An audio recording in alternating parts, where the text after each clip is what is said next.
Olá, meu amigo e amiga. Uma das coisas mais interessantes que acontece na vida de um professor de direito penal é que, muitas vezes, quando há um crime, algo de muita repercussão, o professor sabe que, quando ele chegar em sala de aula, ele será perguntado pelos alunos como é que é aquela história, o que vai acontecer com os envolvidos, o que diz a lei, enfim. E hoje está um dia daqueles que certamente os professores de direito penal já estão se preparando para desafios que eles terão nas salas de aula. E a sociedade, de um modo geral, está confusa sobre as coisas que estão vendo pelas redes sociais e também pelos grandes veículos de comunicação. E o tom é sempre aquele tom de colocar, por exemplo, nesse caso específico, o ministro Alexandre de Moraes como uma figura sinistra, uma figura suspeita, alguém que está envolvido com crimes muito pesados e, portanto, ele deve sair do Supremo Tribunal Federal. Não é por outra razão que nós já estamos vendo uma série de movimentações nesse sentido. Mas eu posso dizer para vocês, na abertura aqui do nosso papo, que o ministro Alexandre de Moraes não vai sair, não.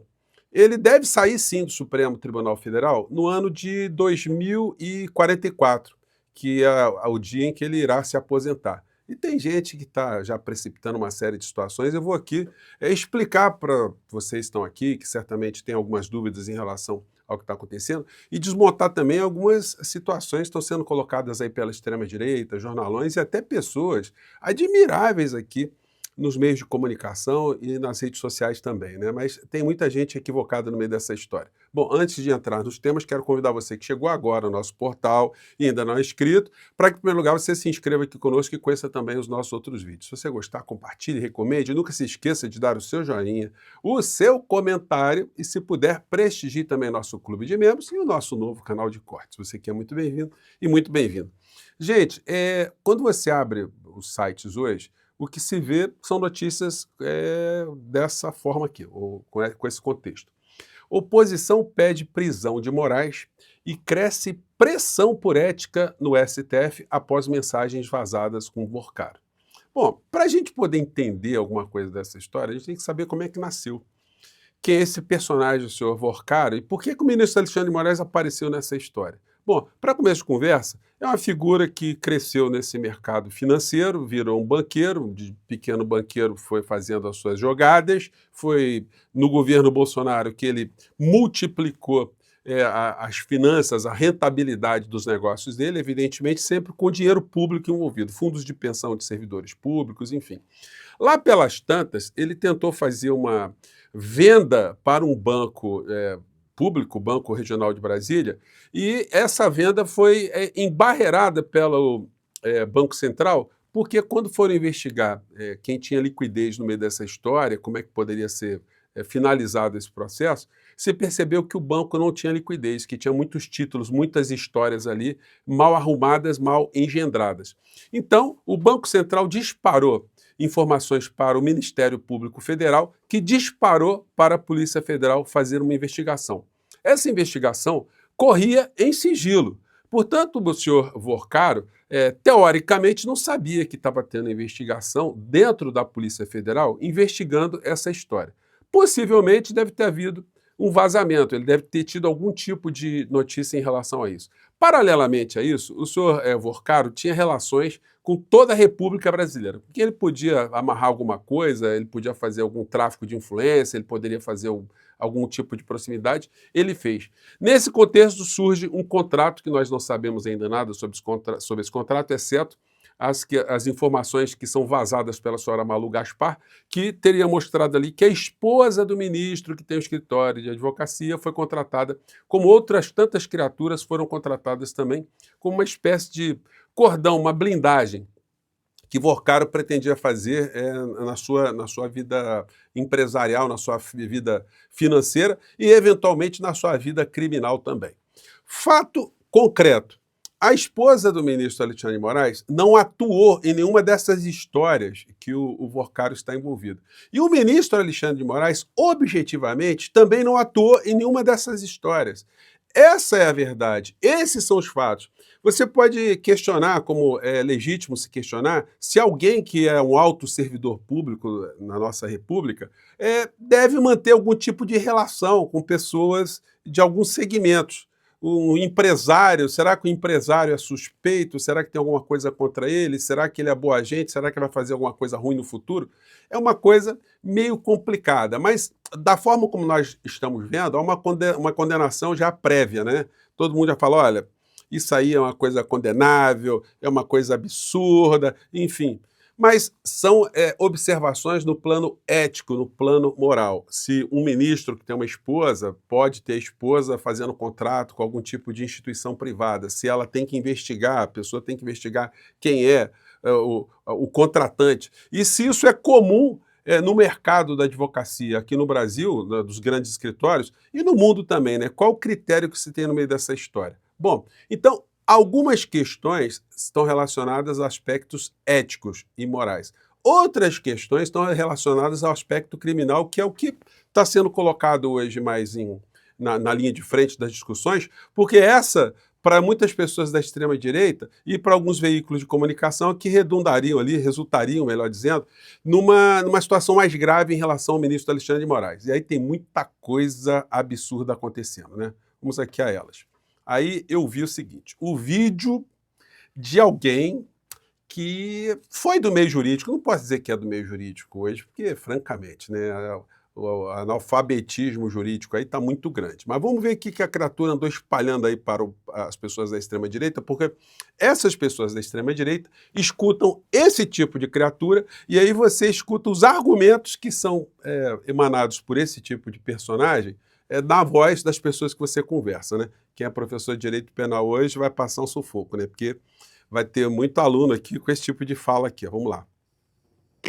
Cadeia! Novas mensagens vazadas nesta madrugada deveriam colocar Alexandre de Moraes na prisão. Eu vou te mostrar agora os fatos, as provas e o que... Para alguém ir para a prisão, é necessário que alguém tenha cometido o crime, né? Que o crime esteja em flagrante delito para a pessoa ser presa, né? E que o crime seja, a sanção seja a prisão. O ministro Alexandre de Moraes, ele se encaixa, tudo o que tem se falado, todas as informações, todas as suspeitas poderiam fazer com que o ministro fosse para a cadeia? Eu posso dizer para vocês que o senhor Deltan Dallagnol está mentindo, ele está fazendo sensacionalismo, ele está dando vazão à sua imaginação malu-gaspariana. Então, eu vou deixar só mais um trechinho aqui para ver o que ele está dizendo. Vamos lá. O que aconteceria com qualquer funcionário público que estivesse na posição do Moraes? Você vai ver as mensagens e olha, gente, esse vídeo é um pouco mais longo, mas vale a pena. Fica até o final, porque ele é gravíssimo. É gravíssimo, né? Então é o seguinte, aí é um desespero, aí vai falando, eu não vou nem colocar a fala dessa criatura, porque é a mesma linha, gravíssimo, tem que ter um impeachment, cadeia. Esse é o discurso. Bom, enquanto essa gente sem a menor credibilidade, eles falam, e a gente, enfim, não dá credibilidade alguma, do outro lado, a gente tem pessoas que estão nos meios de comunicação, e aí, olha, a gente vai ter que fazer um reparo aqui, olha, mais forte, né? E uma dessas pessoas que anda falando coisas estranhas é o senhor Dr. Walter Maiorovic. Vamos ver o que ele está falando. Para tentar aí avaliar em que momento virá a exoneração, o pedido de exoneração do Moraes do Supremo Tribunal Federal. Detalhe técnico já para começar o nosso papo aqui. Professor Walter Maiorovic, o ministro da Suprema Corte, ele não pede exoneração.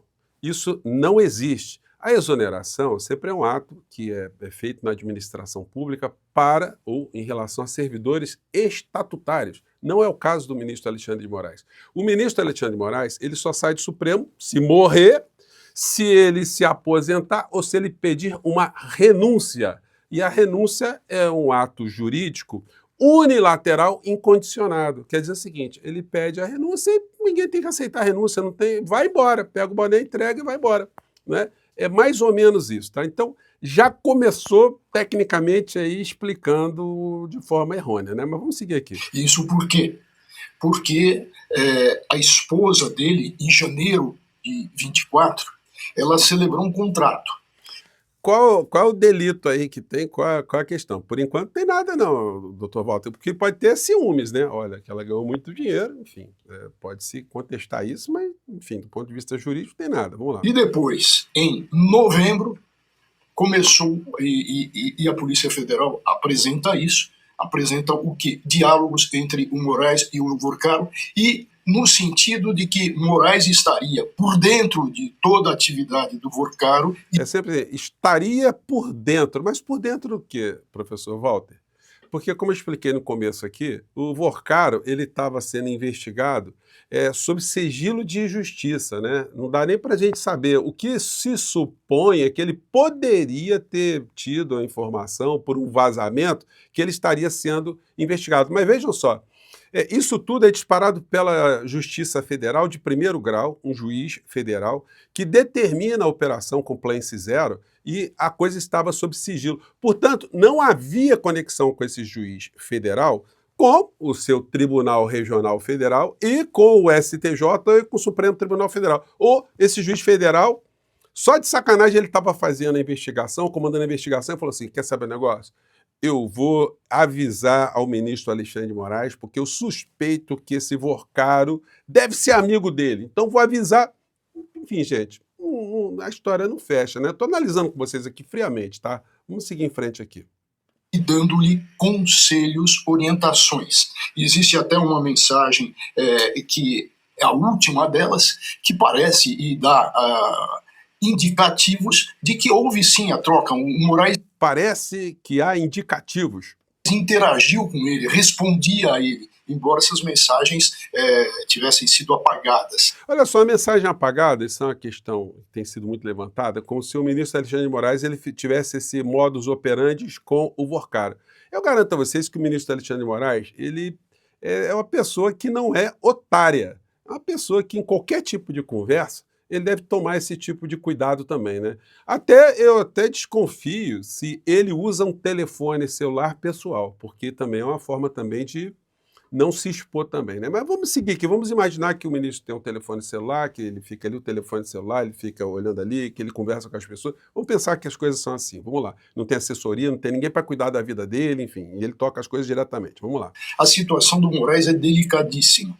Ele deveria de pronto se licenciar e imediatamente também. Então ele deve se licenciar porque uma pessoa que está sendo investigada, porque o status jurídico do Vorcaro é de uma pessoa que está investigada. Ele está preso hoje porque foi feita uma medida cautelar de prisão contra ele, né, para assegurar que as investigações prossigam, mas sequer ele foi indiciado. Sequer essa coisa está apontando aí que ele será condenado a penas muito grandes, enfim. Nós não sabemos disso. O que nós sabemos são as coisas que estão circulando pela imprensa. Agora, claro, elas circulam com tanta ênfase que para você explicar as coisas, as pessoas acham que você está tomando partido e está defendendo. Não é isso, eu estou explicando o que acontece. Para ninguém lá na frente ficar surpreso assim, pô, o cara não foi condenado, não deu nada para o ministro Alexandre de Moraes, não aconteceu absolutamente nada. Se a gente entender como é que as coisas funcionam, a gente consegue interpretar melhor como é que se dão as coisas, né? Vamos lá. Ou se licencia ou se exonera. Exoneração é um termo técnico. No popular, tudo é demissão, tá? Ou seja, pede o boné, deixa a toga na cadeira e vai embora. Porque aí vamos entender que o senhor está consertando, né? Que ele pediria uma renúncia. Diante de tudo isso, os indicativos são fortíssimos de crime de advocacia administrativa. Bom, o crime de advocacia administrativa, aí é o seguinte, né, professor? Até peguei aqui meu antigo Damásio de Jesus, o meu código todo lanhado, coitadinho. E fui ver lá se eu estava equivocado, se a minha memória estava ruim, né? Mas não. O artigo 321, que o senhor está dizendo que o ministro Alexandre de Moraes cometeu, ele diz que é crime patrocinar, direta ou indiretamente, interesse privado. O ministro Alexandre de Moraes ele patrocinou o interesse do Vorcaro usando da condição dele de servidor público, que é uma exigência que a gente vai ver aqui. Patrocinar, direto ou indiretamente, interesse privado perante a administração pública, valendo-se da qualidade de funcionário. Porque se o cara é servidor público de uma área e ele vai fazer uma coisa numa outra área que não tem nada a ver com ele, não pode classificar isso como uma advocacia administrativa. O cara que é bombeiro e aí ele vai cuidar de uma coisa no hospital. Não tem advocacia administrativa, não é qualificável dessa forma. Do mesmo modo, se o ministro Alexandre de Moraes ele não deu nenhum despacho, ele não conversou com ninguém, ele não ligou para ninguém, ele não fez pressão com ninguém, ele não fez absolutamente nada, não há que se falar de advocacia administrativa, eu estou explicando apenas o que está na lei, enfim. E mesmo que isso fosse comprovado, ou seja comprovado, a sanção é pena, detenção de 1 a 3 meses ou multa. Então, vejam só a magnitude da coisa, né? Bom, e essa gente está pedindo o afastamento do ministro Alexandre de Moraes, eles vão encontrar um problema sério, porque um pedido para pressionar o ministro Alexandre de Moraes, juridicamente, teria que partir do Procurador-Geral da República. O Procurador-Geral da República, ele teria que fazer um pedido de abertura de inquérito dirigido ao presidente do Supremo Tribunal Federal, que iria decidir se é o caso de se abrir um inquérito contra o ministro Alexandre de Moraes ou não. O que vocês acham que pode acontecer? Vocês acham que o Fachin, com base em futrica da Malu Gaspar, com ilações do professor Mairovitch, do Gustavo Gaia, do Deltan Dallagnol, da extrema-direita toda, vocês acham que isso configura uma série de elementos para poder destruir um ministro da Suprema Corte? Porque tem gente que está condenando que a mulher dele recebeu uma grana, ou teria recebido. Eu também não acho legal essa história, não. É uma coisa que não é comum, não é uma coisa assim que seja defensável do ponto de vista ético. Mas não é essa questão que está sendo colocada hoje no foco. É se o ministro é um bandido, se o ministro está ajudando bandido, se o ministro está mancomunado com o bandido, se ele sabia que o bandido era bandido. E se o bandido sabia que estava sendo investigado, porque vai ser bandido burro assim lá na Conchinchina, né? Porque o cara que tem o poder que ele tem, se ele de fato estava sabendo que estava sendo investigado e não fugiu do Brasil, com uma penca de capivaras agarradas nele ali. Então, enfim, tem muitas coisas aí que não fecham. Por enquanto, vai ficar essa espuma toda, muita gente dando voz a Malu Gaspar, a direita pulando para um lado, pulando para o outro, muito especialista falando besteira, mas do ponto de vista concreto, não há que se falar em crime, não há que se falar em renúncia, não há que se falar absolutamente nada. Agora, vamos acompanhar o que vai acontecer, porque tudo está vindo também com base em vazamento, né, estranhíssimo que sai da Polícia Federal. Isso também é uma coisa muito complicada. Por que policiais federais estariam vazando para Malu Gaspar informações de um inquérito que está sob sigilo de justiça, atingindo especificamente o ministro Alexandre de Moraes? Com tanta gente que o Vorcar andou falando, com tanta coisa que ele andou fazendo, com tanto fundo de pensão, com tanto governador, com tanto prefeito envolvido no meio dessa história, né? Gente, sim, que meteu a mão no dinheiro do povo e fez trambique. E essas pessoas estão sendo esquecidas, né? Bom, espero ter dado aí alguns esclarecimentos, o papo ficou um pouco mais longo hoje, né? Mas mande seu comentário aqui. Esclareci algumas coisas, gente? Deu para você sacar o que está acontecendo? Estão tentando atingir o ministro Alexandre de Moraes por essas vias todas, né? Mas eu acho que não vai funcionar, não. É a minha aposta aqui, tá bom? Um grande abraço, até o nosso próximo encontro. Tchau!